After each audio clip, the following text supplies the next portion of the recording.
Bonjour à tous, bonjour à toutes. J'ai une seule question pour vous aujourd'hui. Quel type d'esclave la vie a-t-elle fait de vous? Pour que vous puissiez répondre à cette question vous-même, bien entendu, laissez-moi vous conter l'histoire des esclaves venus d'Afrique. Replongeons donc en tout début des années 1600, où des Africains, des hommes libres, sur la terre d'Afrique, sont kidnappés, forcés, fusillés sous la tempe, à embarquer dans des bateaux, à traverser les mers, pour se retrouver, après que la moitié d'entre eux quasiment aient perdu la vie durant ces traversées maritimes, pour se retrouver, dis-je, dans le Nouveau Monde, celui qu'on appelle les Amériques, qui deviendront plus tard les États-Unis d'Amérique. Une fois dans ce Nouveau Monde dans lequel ils n'ont jamais demandé à venir, ces Africains, ces hommes qui fut-il un temps étaient des hommes libres en Afrique, se retrouvent dans une situation où tout leur est imposé et finissent par porter le statut d'esclaves. Dans cette nouvelle situation où des hommes libres sont devenus des esclaves, il y a rapidement trois groupes d'esclaves qui se distinguent. Le premier groupe est celui, d'ailleurs le plus grand groupe, celui que j'appelle les esclaves des champs. Ce sont ces hommes devenus esclaves qui sont mis dans les champs pour y travailler. Tout leur est imposé. Ils n'ont pas le mot à dire.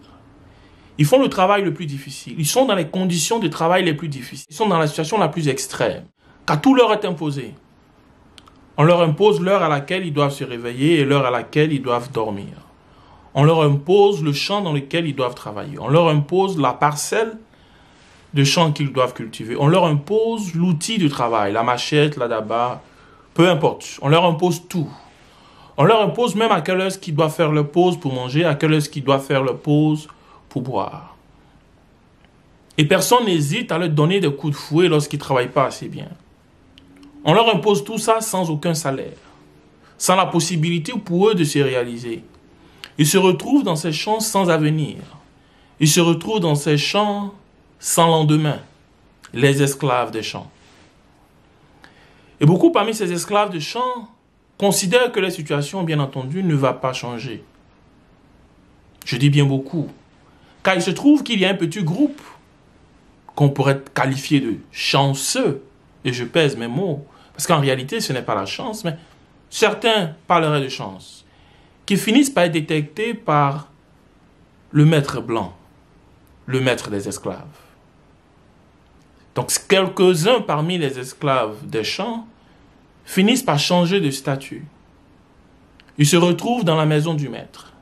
Ils passent du champ au travail dans la maison du maître. Ils ne cultivent plus la journée, mais ils font les travaux domestiques dans la maison du maître. Ils s'occupent de repasser dans la maison du maître. Ils s'occupent de préparer dans la maison du maître. Ils s'occupent de veiller au bien-être de la maison du maître. Ils s'occupent de nettoyer le sol, d'arranger la chambre, de préparer la sortie du maître lorsqu'il doit aller en balade. Ils s'occupent de tout dans la maison du maître, mais ils restent, bien entendu, des esclaves. Car ils ne décident pas de l'heure à laquelle ils doivent se réveiller, ce leur est imposé. Ils ne décident pas de l'heure à laquelle ils doivent dormir, ce leur est imposé. Ils ne décident pas du type de préparation qu'ils doivent faire. Ils ne décident pas du type de cuisine qu'ils doivent faire, ce leur est imposé. Ils ne décident pas de quel type d'habit ils doivent laver, ce leur est imposé. Ils ne décident pas du type de travaux ménagers, in fine, qu'ils doivent faire. Tout leur est imposé. En réalité, ils restent des esclaves. C'est pourquoi on les appelle des esclaves, mais des esclaves de maison. Et très malheureusement, parfois, au sein de ces esclaves de maison, certains finissent par croire que le destin leur avait souri.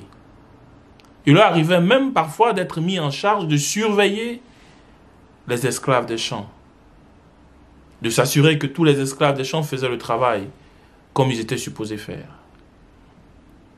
Ils avaient donc malheureusement parfois ce sentiment d'avoir d'une certaine manière réussi à briser le sort qui était en train de les étouffer en se retrouvant esclaves de maison. Et enfin, il y avait le dernier groupe, ceux que moi j'appelle les esclaves fugitifs. Ceux-là étaient des esclaves de champ. Ils étaient tous dans le champ. Ils travaillaient toute la journée comme les autres esclaves des champs. On leur imposait l'heure à laquelle ils devaient se réveiller. On leur imposait aussi l'heure à laquelle ils devaient dormir. On leur imposait les champs dans lesquels ils devaient travailler. On leur aussi imposait le type d'outils qu'ils devaient utiliser pour cultiver le sol. On leur imposait l'heure à laquelle ils devaient prendre une pause, l'heure à laquelle ils devaient boire, l'heure à laquelle ils devaient manger. Tout leur était imposé. Ils avaient le même statut d'esclaves que les esclaves des champs. Mais à la seule différence des autres esclaves des champs, qui étaient le plus grand groupe, ils ne s'étaient pas résignés à rester esclaves. Ils n'avaient jamais, depuis le début, depuis qu'ils avaient posé leurs pieds du bateau qui les avait transportés de l'Afrique vers les Amériques, depuis le premier jour où ils avaient posé leurs pieds sur la terre des Amériques, ils n'avaient jamais accepté les conditions d'esclaves. Tout leur paraissait anormal. Ils ne pouvaient concevoir que l'on puisse leur imposer de travailler dans des champs sans salaire. Ils ne pouvaient concevoir que l'on puisse leur forcer à se réveiller à des heures et à dormir à certaines heures. Ils ne pouvaient concevoir cette vie d'esclave. Rien pour eux n'était normal. Dans leur tête, toute la journée, pendant qu'ils travaillaient, cultivaient les champs et les sols, dans leur tête, dis-je, se trouvait en permanence une machine qui tournait. La machine de l'évasion. Ils travaillaient toujours à s'enfuir, à s'évader, à retrouver les libertés d'hommes, à s'autodéterminer, à retrouver de nouvelles terres dans lesquelles ils auraient leur destin en main, dans lesquelles ils deviendraient les propres patrons de leur bateau, de leur destinée, dans lesquelles ils décideraient dans quel champ travailler, pour qui travailler et pour quel salaire. Les esclaves fugitifs. Ils savaient que c'était dangereux, ces idées qu'ils mûrissaient, car auprès d'eux, de nombreux esclaves s'étaient déjà résignés. Et les esclaves de maison, lorsqu'ils repéraient parmi le groupe des esclaves de champ, ces gens particuliers, ces gens d'une certaine façon extraordinaire, qui ne pouvaient pas comprendre de se satisfaire, se contenter de leur vie qu'ils avaient dans les Amériques.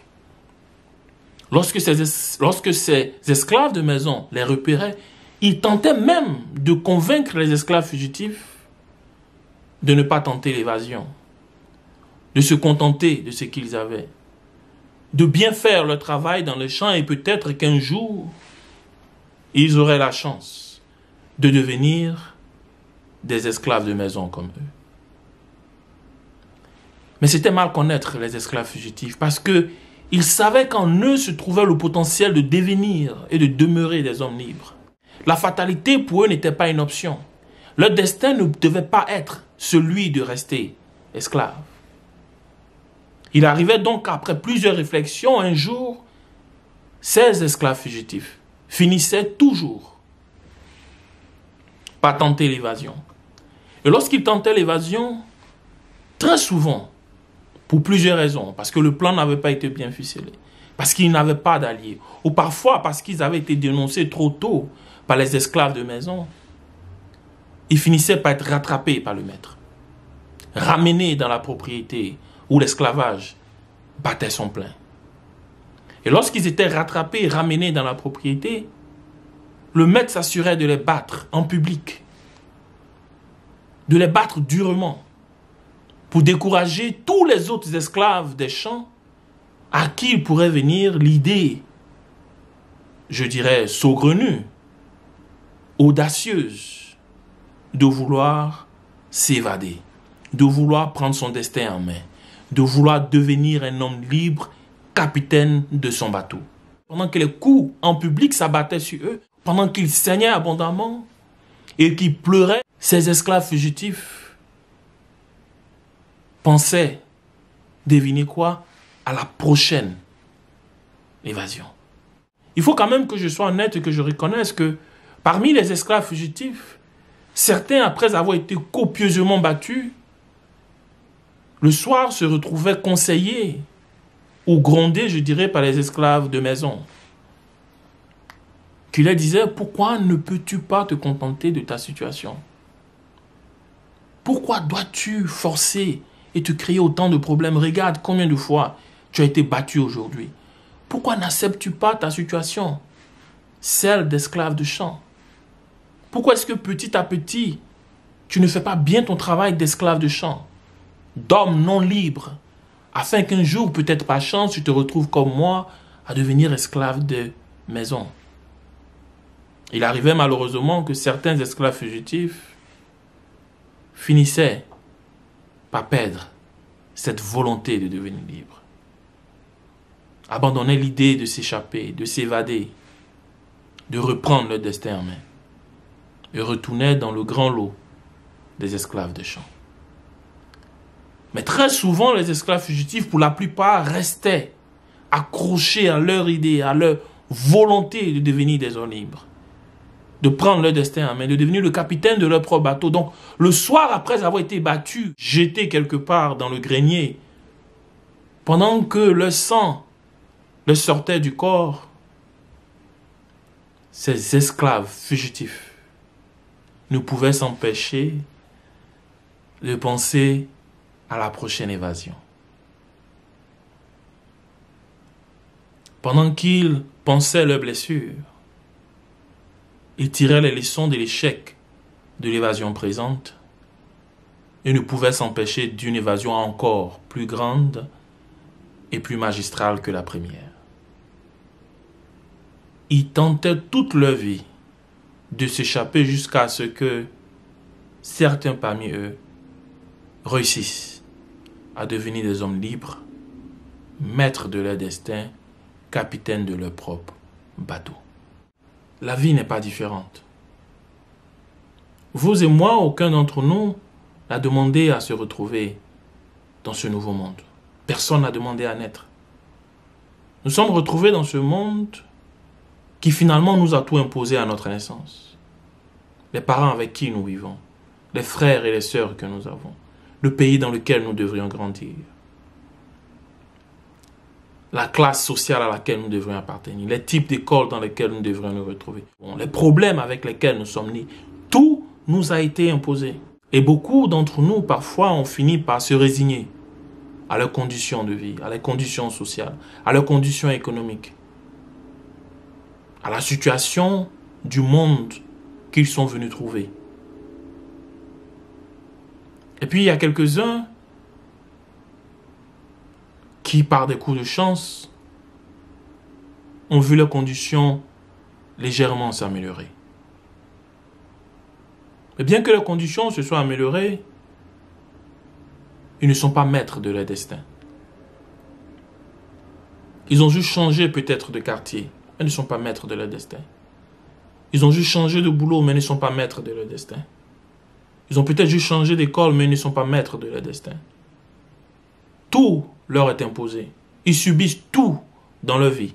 Seulement que les conditions sociales est légèrement mieux que la plupart du grand groupe. Le grand groupe autour d'eux. Et ceux-là ont fini par être si satisfaits de leurs conditions qu'ils tentent de convaincre les autres de ne pas rêver de mieux, de se contenter de ce qu'ils ont, de se débrouiller peut-être qu'un jour, par chance, par providence, la vie de ces gens, du grand groupe autour d'eux, pourrait légèrement changer pour ressembler à la vie que eux, ils ont. Les esclaves de maison. Et puis il y a un autre groupe. Mais généralement, ce groupe est en petit nombre. Ce sont les gens qui jamais ont accepté leurs conditions de vie. Ce sont les gens qui n'ont jamais accepté leurs conditions qui leur ont été imposées. Leurs conditions sociales. Le type de vie qu'ils mènent. Le type de quartier dans lequel ils sont. Le type de pays dans lequel ils ont grandi. Ils n'ont jamais rien accepté. Le type de job qu'ils ont. Toutes ces choses qui leur sont imposées dans la vie, ils ne les ont jamais acceptées. Tout ce qui les intéresse, c'est s'évader de cette situation d'imposition. Où tout semble vous être imposé, où vous subissez tout à une situation où ils sont maîtres de leur destin. Où ils sont capables de rêver ce qu'ils veulent et de poursuivre leurs rêves. Ceux-là sont les esclaves fugitifs. Qui veulent être maîtres du bateau dans lequel ils sont, capitaines de l'avion dans lequel ils sont transportés. Ces gens-là, parfois, tentent de prendre leur destin en main. En ayant des ambitions. Et parfois, sur le chemin de l'évasion, sur le chemin où ils tentent de prendre en main leur destinée, il y a très souvent de nombreux obstacles, des échecs d'évasion que j'appellerais. Et parfois, ces échecs ont de lourdes conséquences. Mais je voudrais aujourd'hui saluer tous ces gens qui, après chaque échec, rêvent d'évasion plus grande, qui, après chaque échec, ont des rêves encore plus grands, qui, après chaque échec, tirent les leçons de l'échec de l'évasion actuelle et préparent avec encore plus de sérieux, plus d'entraînement, plus de munitions, la prochaine évasion, le prochain chemin qui les conduira vers la prise en main de leur propre destinée, les esclaves fugitifs. Quel type d'esclave la vie a-t-elle fait de vous? Quel type d'esclave le nouveau monde dans lequel vous vous êtes retrouvés a-t-il fait de vous? Peut-être avant de finir, si vous vous demandez quel type d'esclave moi je suis et je prie le bon Dieu de rester pour le reste de ma vie un esclave fugitif. Un homme en quête perpétuelle de la prise en main de sa destinée, de la prise en main de son avenir, de la prise en main de son futur. Un homme qui veut être capitaine du bateau dans lequel il se trouve. Bonsoir chez vous. Dieu vous bénisse.